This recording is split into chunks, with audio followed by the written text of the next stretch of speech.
Hello, this is parts of Chapter 1 of the story of Winnie the Pooh by A.A. Milne. Once upon a time, a very long time ago, about last Friday, Winnie the Pooh lived in a forest all by himself. One day, when he was out walking, he came upon an open place in the middle of the forest, and in the middle of this place was a large oak tree. From the top of the tree there came a loud buzzing noise. Winnie the Pooh sat down at the foot of the tree, put his head between his paws, and began to think. He's thinking. Thinking. First of all, he said to himself, that buzzing noise means something. You can't get a buzzing noise like that, just buzzing and buzzing without it meaning something. If there's a buzzing noise, somebody's making a buzzing noise. And the only reason for making a buzzing noise that I know of is because you are a bee. Then he thought another long time, and the only reason for being a bee that I know of is making honey. And then he got up and said, and the only reason for making honey is so that I can eat it. So he began to climb the tree. He climbed and he climbed and he climbed. And as he climbed, he sang a little song to himself. Here's a picture of him climbing the tree.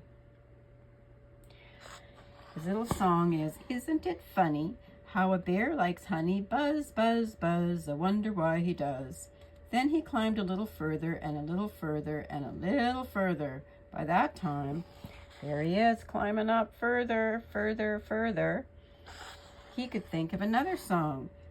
It's a very funny thought that if bears were bees, they build their nests at the bottom of trees. And that being so, if the bees were bears, we shouldn't have to climb up all these stairs.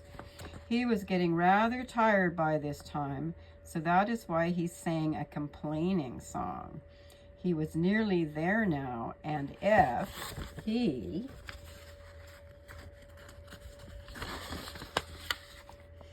just stood on that branch, crack! Oh, help, said Pooh as he dropped 10 feet on the branch below him. If only I hadn't, he said as he bounced 20 feet on another branch, and here he is falling down the branch. You see what I meant to do, he explained as he turned head over heels and crashed onto another branch 30 feet below. What I meant to do, of course it was rather, he admitted as he slithered quickly down into the next 6 branches. It all comes, I suppose, he decided as he said goodbye to the last branch, spun around 3 times and flew gracefully into a gorse bush. It all comes of liking honey so much. Oh, help! He crawled out of the gorse bush and brushed the prickles from his nose, and he began to think, and the first person he thought of was Christopher Robin. See, here he is crawling out of the gorse bush.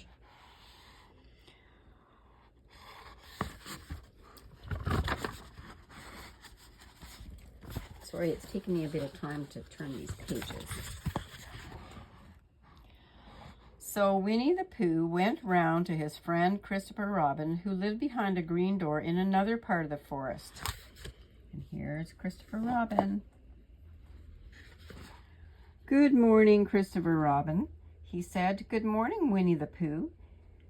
I wonder if you've got such a thing as a balloon about you. A balloon? Yes, I said to myself coming along. I wonder if Christopher Robin has such a thing as a balloon about him. I just said it to myself, thinking of balloons and wondering. What do you want a balloon for? You asked Christopher Robin. Winnie the Pooh looked around to see that nobody was listening, put his paw to his mouth and said in a deep whisper, honey. You don't get honey from balloons. I do, said Pooh. Well, it just happened that you had been to a party the day before at the house of the friend Piglet, and Christopher Robin had balloons at the party. He had a big green balloon, and one of Rabbit's relations had a big blue one, and had left it there. So Christopher Robin had brought it home.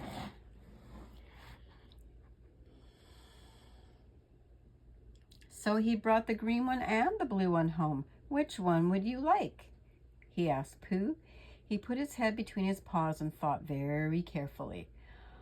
It's like this, he said. When you go after honey with a balloon, the great thing is to not let the bees know you're coming. Now, if you have a green balloon, they might think you're part of the tree and not notice you. And if you have a blue balloon, they might think you were only part of the sky and not notice you. And the question is, which is most likely? Wouldn't they notice you underneath the balloon? Christopher Robin said. They might, or they might not, said Winnie the Pooh. You can never tell with bees. He thought for a moment and said, I shall try to look like a small black cloud. That will deceive them.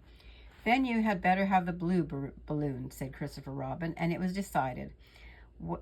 Well, they went out with the blue balloon and Christopher Robin took his gun with him, because he always does. Winnie the Pooh went to a very muddy place and rolled himself in the mud. There he's getting all muddy because he wanted to look like a black cloud. Pooh, he was black all over, and then when the balloon was blown up as big as you could, Pooh was holding onto the string and let go. And Christopher Robin let go suddenly, and Pooh Bear floated way up into the sky and stayed there, level with the top of the tree, about 20 feet away from it. Hooray, said Christopher Robin. Isn't that fine? Shouted Winnie the Pooh down. What do I look like? You look like a bear holding on to a balloon, he said. Not, said Pooh anxiously, not like a black cloud in a blue sky. Not very much.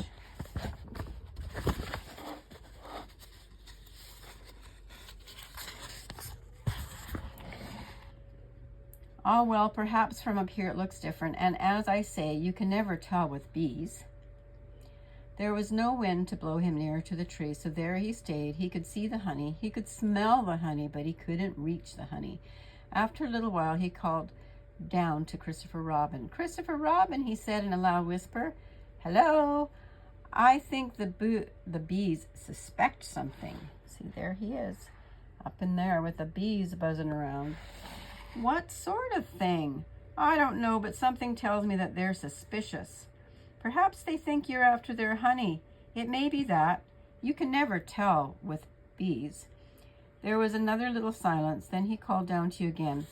Christopher Robin. Yes. Have you an umbrella in your house? I think so. I wish you could bring it here and walk up and down with it and look up every now and then and say, tut, tut, it looks like rain. I think if you did that, it would help the bees think about something else. Well, said Christopher Robin, you silly old bear. But he didn't say it out loud because he was too afraid to hurt his feelings. Oh, there you are, called down Winnie the Pooh as soon as Christopher Robin got back to the tree. I was beginning to get anxious. I have discovered that the bees are definitely now suspicious. Shall I put my umbrella up? Yes, but wait a moment. You must be practical. The important bee to deceive is the queen bee. Can you see which is the queen bee from down there? No. So there Christopher Robin put his umbrella up, trying to distract the bees so that they wouldn't sting Pooh Bear. A pity. Well, now if you walk up and down with your umbrella, saying, tut tut, it looks like rain, I shall do what I can by singing a little cloud song, such as a cloud might sing. Go. So while Christopher Robin walked up and down and wondered if it would rain, Winnie the Pooh sang this song. How sweet to be a cloud floating in the blue. Every little cloud always sings aloud. How sweet to be a cloud floating in the blue. He makes them very proud to be a little cloud. And there he is floating in the clouds, and the bees are buzzing around him. The bees are still buzzing suspiciously as ever. Some of them indeed left their nests and flew all around the cloud as it began the second verse of the song, and one bee sat down on the nose of the cloud for a moment and then got up again. Christopher Robin, called the cloud. Yes, I've just been thinking and I've come to a very important decision. These are the wrong sort of bees. Are they? See, there's the bees buzzing around. Quite the wrong sort. So I should think they would make the wrong sort of honey. Shouldn't you? Would they? Yes, so I think I shall come down. How? Asked Christopher Robin. Winnie the Pooh hadn't thought about this. If he let go of the string, he would fall bump, and he didn't like the idea of that. So he thought for a long time, and then he said, "Christopher Robin, you must shoot the balloon with your gun. Have you got your gun?" "Of course I have," he said. "But if I do that, it will spoil the balloon." "But if you don't," said Pooh, "I shall have to let go, and that would spoil me." When he put it like this, Christopher Robin saw who it was and aimed very carefully at the balloon and fired. "Ow," said Pooh. "Did I miss?" you asked. "You didn't exactly miss," said Pooh, "but you missed the balloon." he must have got Winnie the Pooh with his pop gun. "I'm so sorry," Christopher Robin said, and fired again. This time hit the balloon, and the air came slowly out, and Winnie the Pooh floated down to the ground. But his arms were so stiff from holding on to the string of the balloon all the time that they stayed up straight in the air for more than a week. And whenever a fly came and settled on his nose, he had to blow it off. And I think, but I'm not sure, that is why he's always called Pooh. So there he is with his arms stuck in the air. And that is the end of the story. And this time, Winnie the Pooh did not get hurt.